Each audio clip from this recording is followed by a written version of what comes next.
여러분은 일을 하고 있죠. 직장에서 일을 하시는 분도 계시고 가정에서도 일을 하시는 분도 계시고 각자의 삶에서 일을 합니다. 직장이 없어도 다양한 일들을 하고 삽니다. 그런데 여러분들 왜 무엇 때문에 일하십니까? 일하는 목적이 무엇입니까?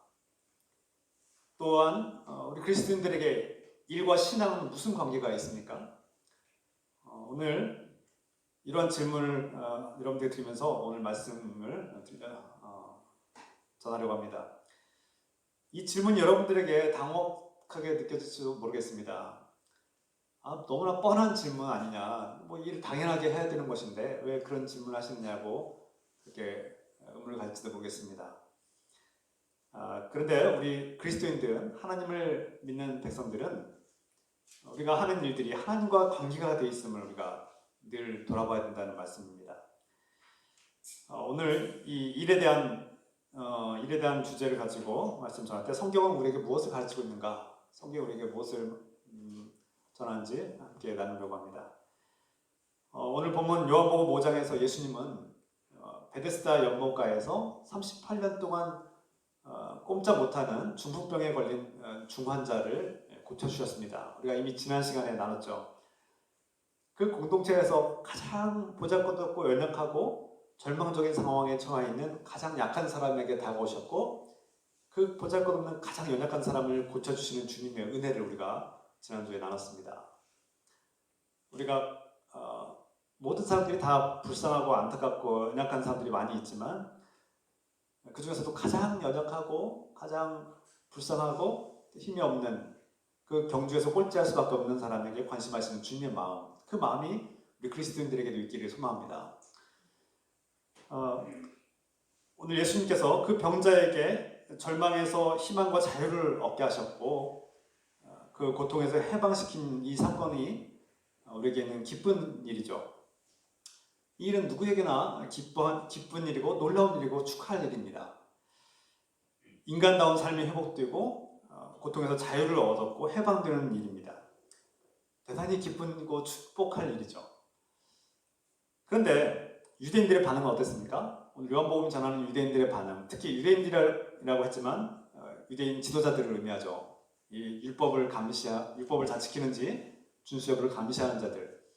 이 유대인들 중에서도 특히 유대 지도층들이 예수님께서 이 하신 일을 기뻐하기는커녕 그 병자가 나았음을 기뻐하거나 축하하기는커녕 어떻게 했습니까? 오늘 말씀 보면 비난했다, 정죄했다, 또 예수님을 박해했다, 그렇게 말씀이 증거하고 있습니다.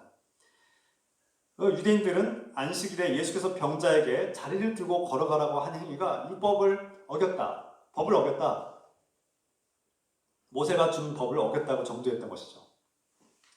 특히 유대 지도자들은 전혀 공감하지 못했습니다.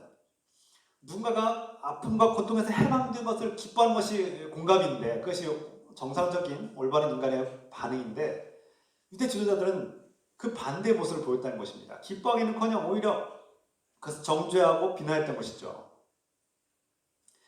예수님께서 그들의 모습을 보고 이렇게 말씀하셨습니다. 마태복음 11장 17절 말씀 보면 우리가 너희에게 피리를 불어도 너희는 춤을 추지 않았고 우리가 곡을 해도 너희는 울지 않았다.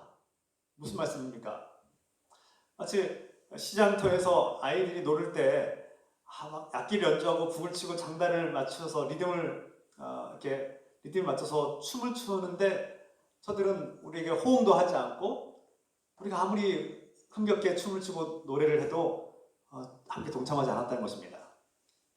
예수님께서 하나님 나라의 이 사역을 하시는데 그들이 동참하지 않았다는 것입니다. 반응하지 않았고 공감하지 않은 것입니다. 슬픈 일이 있고 정말 울어야 할 때, 눈물을 흘려야 될 때 그들은 냉정했습니다. 눈물을 흘리지 않았고 외면했습니다. 이 말씀은 중요합니다.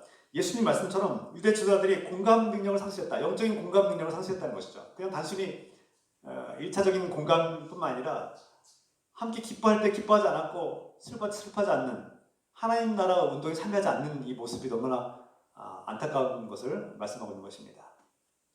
유대인들은 오로지 율법의 문자와 형식주의에 사로잡혀 있습니다. 율법주의에 사로잡힌 유대인들에게 율법을 어기는 일은 자신들의 모든 세계관과 가치관이 흔들리는 일이었습니다. 사람들은 자신이 절대적으로 믿는 그 세계관과 가치관이 흔들리면 굉장히 두려워하고 불안해하고 그 세계관과 가치관을 흔드는 사람들을 공격하려는 그런 모습을 보이죠. 여러분들에게 당부드립니다. 제가 설교 말씀을 통해서 주의 말씀을 전하고 성경 말씀을 전할 때 여러분들의 우상을 타파하고 하나님이 아닌 하나님 자리에 앉아있는 세상의 우상들을 찍어버리라고 말씀드릴 때 여러분들이 절대적으로 믿고 절대적으로 숭배하고 또 정말 인생 우선순위로 여기던 것들을 제가 버리라고 말씀드릴 때 그 도전에 대해서 두려움이 생기고 불안이 생기고 거부감이 생길 수도 있습니다. 그래서 그런 것은 어쩌면 당연한 것입니다. 제 설교가 제 설교라고 할 수 없죠. 주님 말씀을 듣고 마음이 찔리고 내 마음에 어떤 가책이 생기기도 하고 흔들기도 하고 그런 수많은 변화들이 생기는 그것은 은혜입니다. 설교 말씀을 듣고도 아무런 변화가 없고 아무런 흔들림이 없고 아무런 어떤 마음에 요동이 없다면 그거야말로 문제죠. 그래서 제가 여러분들께 늘 당부드리는 것은 하나님 말씀을 주의적으로 통해 설교를 들을 때 그것이 인간적인 공격이 아니라면 하나님께서 주시는 말씀으로 성경의 말씀에 부합하고 합당하다면 그 말씀을 듣고 내 마음이 찔리거나 어떤 슬퍼하거나 또는 어떤 마음의 요동이 치고 변화가 일어나고 내 삶에 도전이 생기면 그것은 내가 하나님 은혜 가운데 나아가고 있다는 증거입니다. 그러므로 기뻐하십시오. 그러면서 오히려 흔들리지만 더욱더 하나님께로 나아가고 성장하고 성숙하는 과정이라고 저는 여깁니다. 그래서 그럴 때 오히려 더 기도하시고 더 예배를 가까이 하시고 더 말씀을 더 가까이 하시길 부탁드립니다. 시험에 들어서 넘어지지 않게 부탁드립니다. 율법주의에 사로잡힌 유대인들에게 예수님께서 도전을 주셨고 너희가 믿고 있는 그 율법주의가 과연 정말 옳은 길로 가고 있는 것이냐라고 도전을 주실 때마다 그들이 흔들리고 두려움에 빠지고 그렇게 요동이 지는 것을 경험했죠. 그리고 그들은 그것을 겸하게 받아들이고 반성하거나 회개한 것이 아니라 오히려 예수님을 공격했다는 것입니다. 예수님께서 하시는 일마다 유대인들은 사사건건 시비를 걸고 트집을 잡고 싸움을 걸어왔던 것이죠. 이것이 박해하다는 의미에 담겨 있습니다. 하나님께서 행하시는 일마다 반대하고 빈정된 그런 모습을 보이고 있는 것이죠. 오래된 병자가 그 질병의 고통으로부터 해방되고 자유를 얻고 인간다운 삶이 회복된 일은 기뻐할 일이고 축하할 일입니다. 그러나 오늘날 그리스도인들, 하나님의 자녀들 역시 또 다른 율법주의에 빠지는 것은 아닌가 돌아보게 됩니다. 오늘날 현대인들은 율법주의와 또 다른 모습, 도덕주의, 때로는 정치적 어떤 편향에 사로잡혀서 하나님의 진리의 말씀을 듣고도 자기 욕심에 치우쳐서 정치적인 진영 논리에 빠지거나 도덕주의에 빠져서 하나님께서 하시는 일을 분별하지 못하고 이를 정죄하고 비난하는 어리석음을 여전히 반복하고 있는 것이 아닌가 돌아보게 됩니다. 하나님을 믿고 누구와도 하나님 말씀대로 열정적으로 살려고 하는데 하나님의 말씀을 온전히 깨닫지 못하고 때로는 무자주의에 빠지거나 종교적 자기 의에 빠지거나 정치적인 편향에 사로잡혀가지고 제대로 못 보는 거예요. 제대로 못 보는 거예요.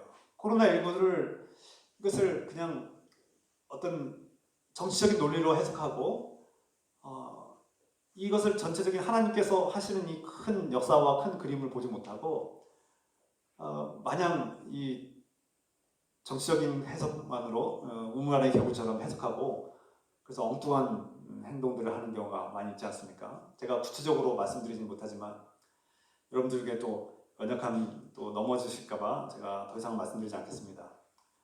우리나라에 민감한 사람들이 너무나 많지만 제가 구체적인 예를 들지 못하지만 여러분들이 우리가 또 다른 율법주의에 빠져서 이스라엘 백성들처럼 예수 그리스도의 그 진리를 보지 못하고 하나님의 하시는 일을 기뻐하기는커녕 오히려 반대하고 또 그것을 비난하고 정죄하는 일이 있지 않나 우리가 철저히 자신을 돌아봐야 하지 않겠습니까?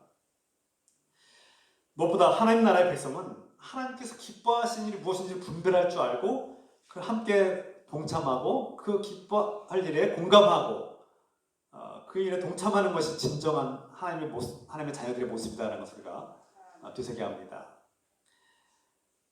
하나님께서 기뻐하시는 것, 특히 사랑하는 일, 정의를 세워가는 일, 자유를 기뻐하고 또 평화를 기뻐하는 일, 이것이야말로 우리가 하나님의 일에 동참하는 시작이고 길이라는 것을 우리가 돌아보게 됩니다.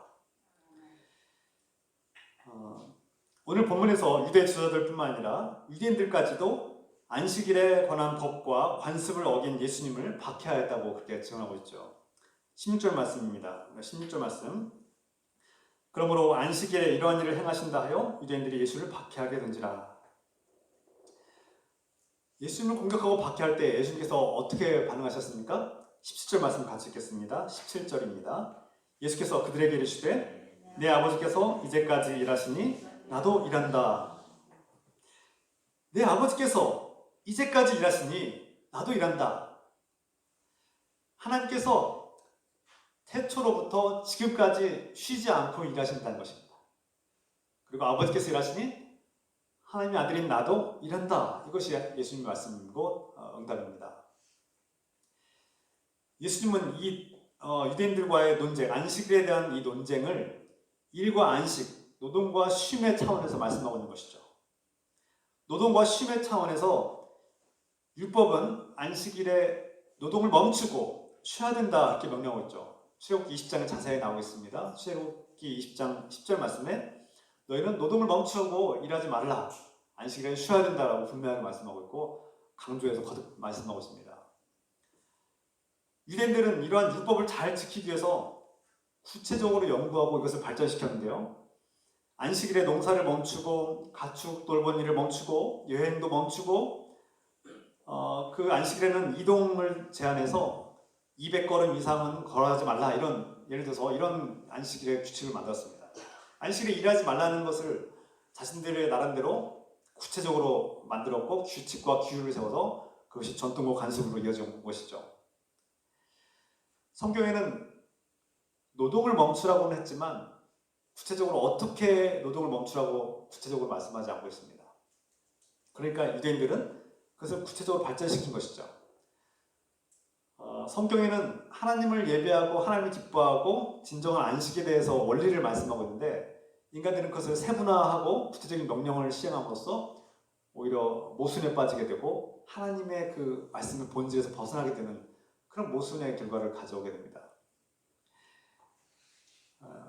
예를 들어서 유대인들은 그 안식일에 노동을 하지 않기 위해서 식사를 전날에 준비하고 전날에 다 준비된 것을 앉아서 먹기만 할 수 있도록 그렇게 준비했습니다. 이것은 이스라엘의 중요한 관습이 되었고 안식일에 대한 이 강력한 이 규율은 이스라엘에 반드시 지켜야 되는 그런 금기가 됐던 것이죠.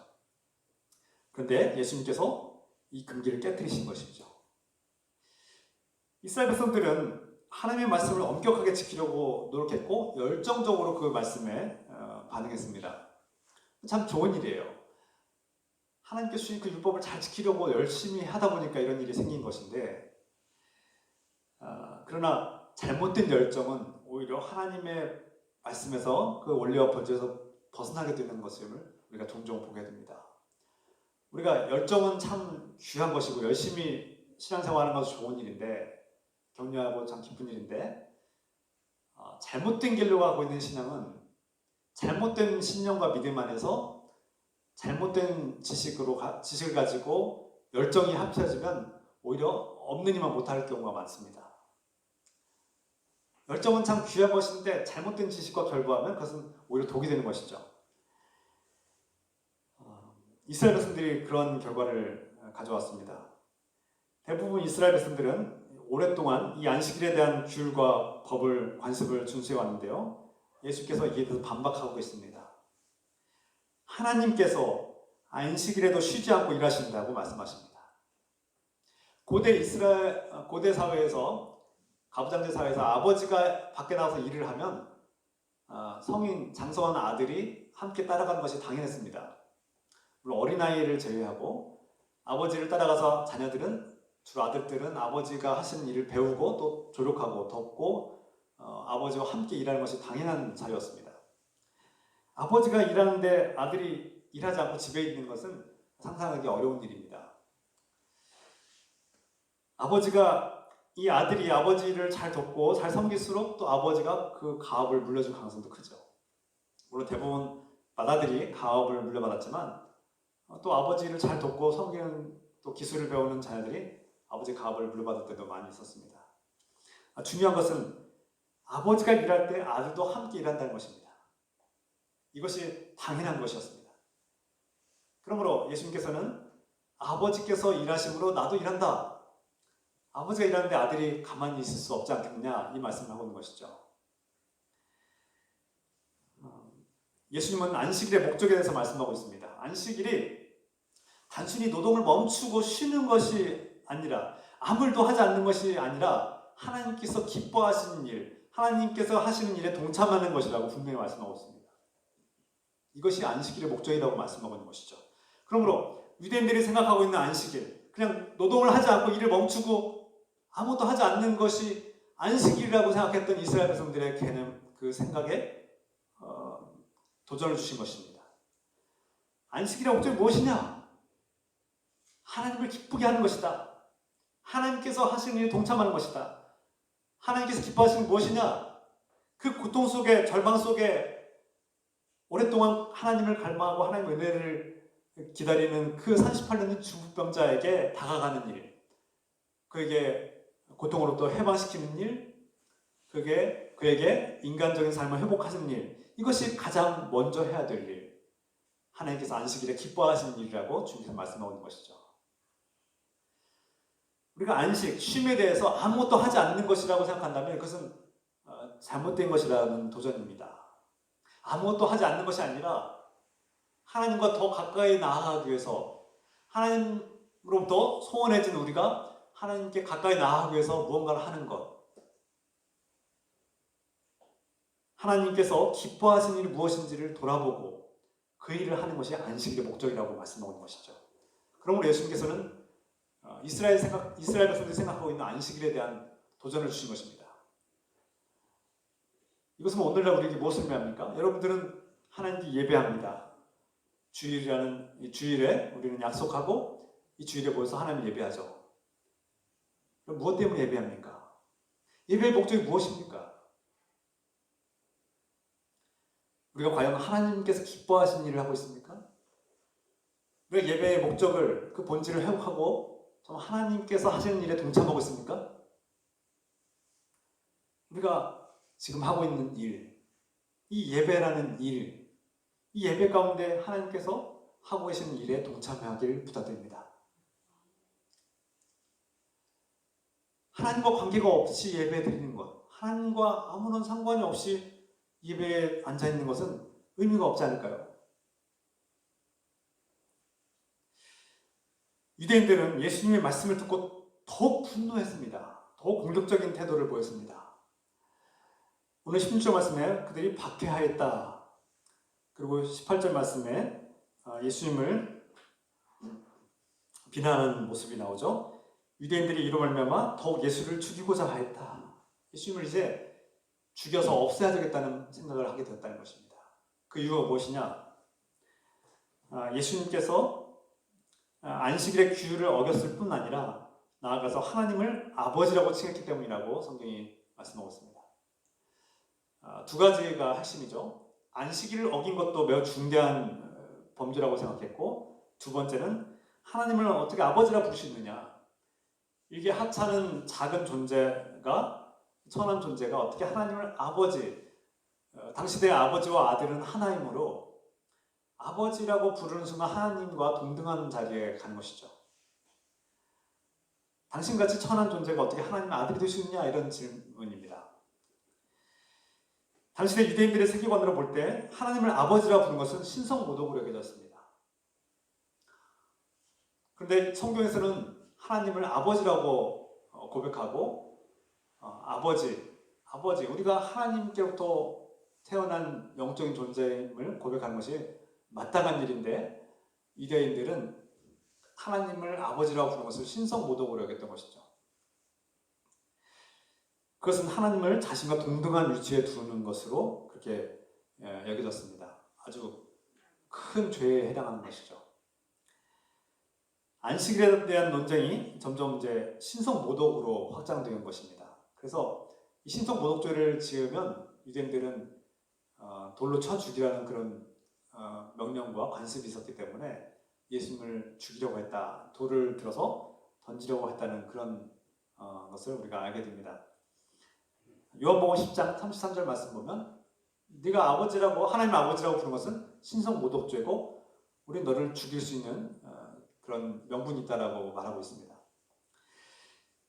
예수님께서 유대인으로 태어나셨고 안식일의 규율과 유대인들의 정서를 모를 리가 없습니다. 누구보다 잘 알고 있습니다. 그럼에도 불구하고 예수님은 유대인들에게 이 안식일의 금기를 깨뜨리시고 또 하나님 아버지라고 부르신 분명한 목적이 있다는 것입니다. 그것은 그들에게 하나님의 뜻과 진리를 가르쳐주기 위함이었습니다. 일과 안식, 노동과 쉼에 대한 진리는 무엇이냐? 안식일의 목적이 무엇이냐? 하나님과 관계 안에서 그것은 규정된다는 것이죠. 너희가 하나님과 관계된 사람들이라면, 하나님이 우리 아버지시고 우리가 그의 자녀들인 것을 안다면, 너희가 하나님이 만왕의 왕이시고 우리가 그의 백성이라면 우리가 하는 일은 하나님과 관계된 일이라는 것입니다. 우리가 예배를 드리고 안식하는 그 목적은 모두가 다 하나님과 관계되어서 이루어져야 되는 것입니다. 우리 자신을 위한 것이 아닙니다. 안식일의 본질을 논하려면 반드시 하나님과의 관계 안에서 규명되어야 합니다. 우리가 예배 드리는 그 목적은 하나님 안에서 하나님과의 관계 때문에 하는 것이죠. 하나님과 관계가 없다면, 저 여러분들이 하나님과 관계 없다면 예배를 드릴 필요가 있겠습니까? 우리가 이렇게 코로나19 상황 속에서도 이렇게 모이는 것은, 마스크를 쓰고 이렇게 모이고 방수를 지키면서 모이는 이유는 무엇입니까? 하나님과의 관계 때문입니다. 물론 상황이 어려워서 가정에서나 직장에서 온라인 예배를 드린 분들, 하나님과 관계 안에서 예배 드리면 됩니다. 안식일의 본질은 하나님과의 관계 안에 있다는 것입니다. 안식일의 주인이 하나님이기 때문이죠. 안식일을 창조하신 분, 그 안식일을 우리에게 선물로 주신 분이 바로 하나님이시고 그분과의 관계 속에서 우리가 안식일을 지키는데, 하나님께서 그 안식일에 일하고 계신다. 그 안식일에 일하시는 하나님께서 그 일을 하심으로 나도 하나님의 자녀임으로 나도 일해야 된다라고 말씀하시는 것입니다. 안식일을 온전히 지키는 문제는 하나님과의 관계에서 결정됩니다. 일과 안식은 하나님과 어떤 관계를 맺고 있느냐, 거기에 초점이 있다는 거예요. 하나님 아버지께서 일하시면 우리도 일해야 되는 겁니다. 여러분 중에 부득불 이 주일 예배에 참석하지 못하신 분들은 내가 어떤 일을 하기 때문에 참석하지 못했다, 그것이 단순히 어떤 나의 개인적인 욕망을 채우기 위한 일이 아니라면, 내가 하나님께서 기뻐하시는 일을 하기 위해서 부득불 그 일을 하느라 이 주일에 예배에 참석하지 못했다면 하나님께서 기뻐하지 않겠습니까? 하나님을 아버지로 믿고 하나님께서 기뻐하시는 일을 하시는 사람은 하나님의 안식일에 동참하는 사람입니다. 여기서 이 노동과 쉼에 대한 근본적인 질문을 우리가 하게 됩니다. 그렇다면 여러분들은, 다시 묻겠습니다. 여러분들은 왜 일하십니까? 무엇을 위해서 일하십니까? 그리고 우리는 왜 쉬어야 합니까? 어떤 사람들은 말합니다. 입에 풀칠하려면, 먹고 살려면 당연히 일해야죠. 무슨 소리입니까? 가족들을 먹여 살려야 하지 않습니까? 누가 일하기 좋아서 일합니까? 나는 일하기 싫은데도 억지로 일해야 됩니다. 이렇게 말씀하시는 분들 많이 있습니다. 먹고 살아야 되니까, 돈을 벌어야 되니까, 또 이미 돈을 벌었지만 더 많은 돈을 벌고 또 노후를 위해서 또 일합니다. 어떤 분들은 성공하려고 일합니다. 충분히 내가 이 정도 일해도 충분히 먹고 살지만 나는 더 성공하고 싶습니다. 승진하고 싶습니다. 또 어떤 분들은 명예를 위해서, 체면을 위해서 일하시는 분들도 있고, 또 더 안정된 삶을 위해서 일하시는 분도 있습니다. 어떤 사람들은 더 큰 만족과 또 쾌락을 위해서 일하기도 하죠. 어떤 분들은 권력을 위해서 자신의 삶을 바쳐가면서 일하기도 합니다. 어떤 분들은 자아 실현을 위해서 일한다고 합니다. 내가 일하지 않아도 먹고 살 만큼 있지만 내 자아를 실현하기 위해서 일합니다. 또 인생이 너무 허무하고 우울해서 인생의 목적과 의미를 찾기 위해서 일을 하고 있습니다. 이렇게 말씀하시는 분도 있습니다. 우리가 일을 하는 목적과 이유는 무엇입니까? 너무나 다양하고 많은 이유들이 있죠. 일은 인생의 필수적이고 존엄한 것입니다. 우리가 다음 시간에 자세하게 나누겠지만 성경에서는 일을 존엄한 것이라고 말씀하고 있습니다. 일은 존귀한 것입니다. 반드시 필수적인 것입니다. 동시에 반면에 일은 반드시 쉬어야 될 때가 있습니다. 일에 중독되거나 일이 우상이 되어서 일이 절대적인 인생의 목적이 되면 그것은 우상이 되고 맙니다. 늘 말씀드리지만 우리 인생의 절대적인 목적이 되는 것이 있으면 그것은 우리를 노예로 삼고 그것이 우상이 됩니다. 그리고 그 우상은 우리를 반드시 배신하게 되어 있습니다. 우리가 절대적으로 추구하는 것들은 반드시 우리를 배신하고 공허함과 배신감과 허무함으로 끝나게 되죠. 그것이 돈이 됐든 성공이 됐든 쾌락이 됐든 명예와 권력이 됐든 무엇이든지 간에 여러분들에게 공허함과 슬픔을 안겨주게 될 것입니다. 그것이 우상의 본질입니다. 돈으로 행복을 얻지 못하면 사람들은 또 다른 우상을 찾아갑니다. 권력을 찾아 나서기도 하고요. 권력이 행복을 주지 못하면 명예를 찾아 나섭니다. 명예가 행복을 주지 못하면 쾌락을 찾아 나서기도 합니다. 쾌락이 행복을 주지 못하는 것을 발견하면 절망이 밀려오죠. 허무함과 공허함이 밀려옵니다. 많은 사람들이 이러한 세상의 것들을 추구하지만 그 결국은 허무한 것이죠. 아무리 많은 돈을 벌어도 허무하고 행복해지지 않습니다. 아무리 많은 권력을 차지해도 권력의 함정에 빠지고 슬픔이 밀려옵니다.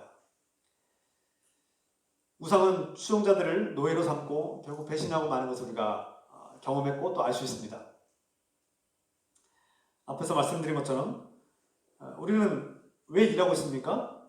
무엇 때문에 일합니까? 우리 자신을 돌아봅시다. 우리가 일하는 것이 그저 자기 욕망과 자기 욕심을 채우고 어쩔 수 없이 밥벌이 때문에 일하는 것이고 그렇게 살아간다면 그것은 일이 저주입니다. 늘 결코 행복할 수가 없는 것이죠. 그러나 그리스도인들은 어떻게 살아야 됩니까? 그리스도인들은 하나님과의 관계 속에서 일한다는 것입니다. 직장이 있으신 분이나 없으신 분이나 여러분들은 가정에서 살아가는 존재 그 자체가 일하게 되어 있습니다. 우리가 하는 일들이 작든 크든 무슨 일이든 하나님 아버지와의 관계가 됐다면 그 하나님 아버지 안에서의 관계 속에서 일한다면 그 일은 반드시 중요한 일입니다. 하나님과 결부된 일이 어떻게 중요하지 않을 수 있겠습니까? 하나님 아버지께서 일하시니 나도 일한다. 이런 고백이 있다면 얼마나 행복하겠습니까? 아무도 알아주지도 않는데 아무도 이 일을 해서 내가 어떤 명예나 권력이나 큰 돈을 벌 수도 없는데도 불구하고 우리가 일할 때 있지 않습니까? 특히 교회 안에서 또는 가정에서 사람들이 알아주지도 않는 일을 할 때가 있습니다. 그때 만약에 다른 사람들은 다 도와주지 않는데 내가 혼자 이렇게 외롭게 일을 해야 되나라고 생각하면 얼마나 쓸쓸하고 외롭고 허무합니까? 슬프지 않습니까? 근데 반대로 이 일은 하나님이 주신 일이고 이 일은 하나님께서 기뻐하신 일이고 이 일은 하나님 나라에서 상급이 쌓이는 일이야. 하나님께서 반드시 기억하시고 나에게 하나님께서 기뻐하시는 일이고 하나님을 높여드리는 하나님과 관계된 일이야 라고 생각한다면 그런 생각이 사라지기 마련입니다.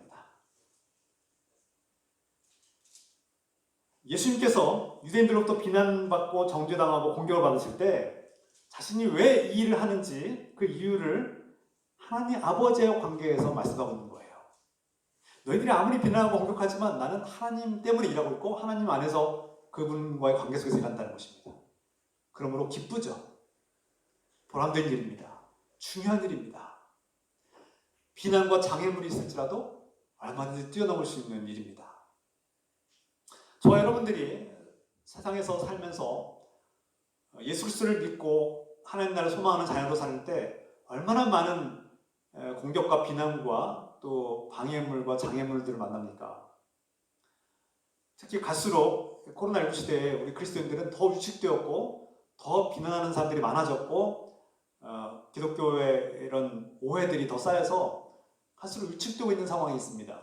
이런 상황 속에서 우리 그리스도인들이 정말 위축되기 마련이고 이런 자존감이 떨어지는 상황이 있죠. 그런데도 불구하고 우리가 이것을 이겨낼 수 있는 힘은 어디서 나옵니까? 하나님께서 기뻐하시기 때문에. 우리가 하고 있는 일들이 하나님과 관계 속에서 일어나는 일들이기 때문에 우리는 하나님 때문에 그 위험과 그 두려움과 맞서고 또 극복하는 것입니다. 저 여러분들이 그러한 마음으로 일하시길 부탁드립니다. 하나님께서 우리가 일에 대한 얘기를 좀 더 할 텐데요. 여러분 일에 대한 오해들이 있을지 모르겠습니다. 창세기에서 아담과 하와가 저주를 받고 노동을 하게 되었다 이렇게 생각하시는 분들이 있고 그래서 이런 저주라고 생각하시는 분들이 있을지 모르겠습니다만 엄밀히 말해서 성경은 그렇게 말하지 않고 있습니다. 다음 시간에 더 자세하게 나누겠습니다만 하나님께서 세상을 창조하실 때 일하셨습니다. 우리 거룩하신 하나님 아버지께서도 이 세상을 창조하실 때 말씀으로 창조하셨고 또 동시에 인간을 창조하실 때 흙을 빚어서 자신의 하나님의 형상으로 인간을 빚으시고 생기를 불어넣으셨다고 말씀하고 있습니다. 흙을 만지고 일을 하고 조각하고 만들고 생기를 불어넣고 우리가 필요한 것들을 공급해 주시고 자연을 가꾸시는 어떤 면에서 정원사의 역할을 하신 것이죠. 하나님께서 거룩하신 분이라면 거룩하신 분이 흙을 만지고 노동을 하셨다는 것이죠. 그런데 그 일이 저주겠습니까?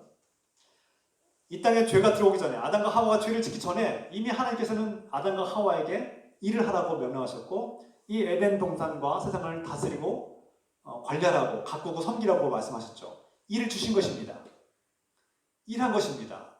아담과 하와가 죄를 짓기 전에도 일을 했습니다. 그 일은 행복한 것이고 하나님의 축복이었던 것이죠. 존엄한 것입니다. 우리가 일에 대해서 저주라고 생각하시는 분들이 계시다면 잘못된 생각입니다. 그건 성경과 상관없는 잘못된 생각이라고 할 수 있는 것이죠. 성경은 일을 존엄한 것이고 하나님께서 부여하신 것으로 분명하게 말씀하고 있습니다. 현대 서구 사회의 문화를 이루고 있는 근간이 되는 이 문화는 그리스 로마 문화의 영향을 받고 있습니다. 고대 그리스 로마 문화에서 오늘날 서구 현대 문화가 많이 영향을 받고 있고요. 또 그 서구 현대 유럽 문화가 오늘날 아시아에도 큰 영향을 끼치고 있죠. 고대 로마, 그리스 로마인들은 육체 노동, 육체 활동, 그리고 일하는 것을 경시해 왔습니다. 무시했습니다. 그들은 정신적인 활동을 고귀한 일로 여겼고 반면에 육체적인 활동과 노동은 되게 천한 것으로 여겼습니다. 우리가 로마 고대 역사를 우리가 알면 알수록 아리스토텔레스와 플라톤의 그런 저술들과 책들을 보면은 이런 부분이 뚜렷하게 나타나고 있습니다. 가능하면 일을 하지 않고 할 수만 있으면 그냥 사색하고 묵상하고 철학하고 육체적인 일에서 벗어나서 정신적인 일을 하는 것이 가장 고상하다. 그리고 그들은 죽어야만 진정한 순수한 영적인 상태에 이르고 육체에서 벗어나야지만이 순수한 영적 상태에서 고귀한 것이 완성된다라고 여겼던 것이죠. 육체적인 활동들을 경시하고 무시하고 천하게 여기는 그런 문화와 정서가 있었습니다. 그런 의식이 오늘 현대 문화와 현대 사회에도 영향을 끼치고 있는 것이죠. 그래서 많은 사람들이 이런 문화와 사조의 영향을 받은 사람들은 내가 재산만 있고 돈만 있으면 일하지 않겠다. 일하는 것은 천한 거야. 누구 밑에서 스트레스를 받아가면서 일하는 것은 참 저주받은 일이고 안 하면 좋은 거야. 내가 차라리 그 일을 안 했으면 안 했지. 내 자존심과 내가 땀 흘리면서 그 일을 할 필요가 없어라고 생각하는 이러한 사조와 의식들이 팽배하지 않는가 돌아보게 됩니다. 이것은 성경과 반대의 사조입니다. 성경은 절대 그렇게 말하지 않습니다. 성경이 말하는 일과 노동에 대한 세계관은 그리스 로마 문화와 전혀 다릅니다. 하나님께서 태초부터 지금까지 일하고 계십니다. 그분은 우리와 함께 일하고 계십니다. 그리고 우리 인간을 창조하신 하나님은 인간에게 일을 부하셨고 인간에게 할 일을 주셨고 인간이 이 세상을 가꾸고 섬기는 일을 맡겨주셨습니다. 위임해 주셨습니다. 하나님께서 일하시고 창조주 하나님께서 일하시는 그 일에 우리를 동참하게 하신 것이 어떻게 저주가 될 수 있겠습니까? 성경은 오히려 이런 존엄한 하나님의 우리가 하나님께서 인간을 창조하신 목적이고 또 하나님께서 인간을 디자인하시고 설계하실 때 주신 중요한 목적 중에 하나라고 우리에게 분명히 말씀하고 있습니다. 그러므로 우리가 일에 대한 관점을 바꾸기 원합니다. 혹시라도 저도 돌아보면은 그리스 로마 문화와 또 서구 영향을 받아서 땀 흘리고 육체적인 노동을 하는 것을 약간 천하게 여기지 않았는가, 그런 사회 문화 풍조에 영향을 받고 살았지 않는가 돌아보게 됩니다.